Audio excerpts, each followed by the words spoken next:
Hello everyone, আমার mini ব্লগে তোমাদের সবাইকে ওয়েলকাম। এটা আজকের ভিডিও না, এটা কয়েক মাস আগের ভিডিও। তো আমরা সবাই ফ্যামিলি মিলে চলে যাচ্ছি গদাধর মেলাতে, কারণ সানের মেলাতে আমরা যেতে পারিনি।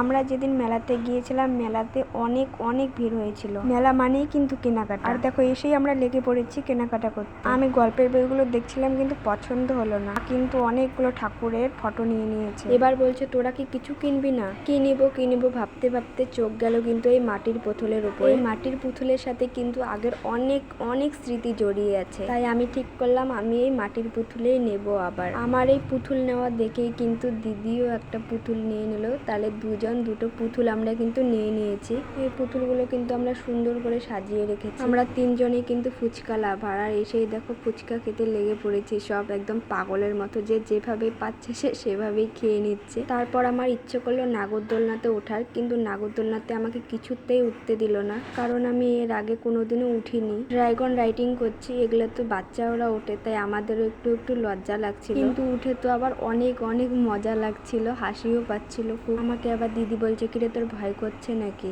আমি বললাম এগুলো তো বাচ্চা ওঠে, আর আমার ভয় লাগবে? বাচ্চারাই ভয় পায় না। এবার কিন্তু আমরা চলে গিয়েছিলাম একটু বিরিয়ানি খেতে, তারপরেই কিন্তু আমরা বাড়িতে চলে এসেছি। আজকের ভিডিওটা এতটুকুই। প্লিজ লাইক, কমেন্ট, শেয়ার আর সাবস্ক্রাইব করে দিও। मैं करारे करारी हूँ, अच्छा भले सफारी हूँ।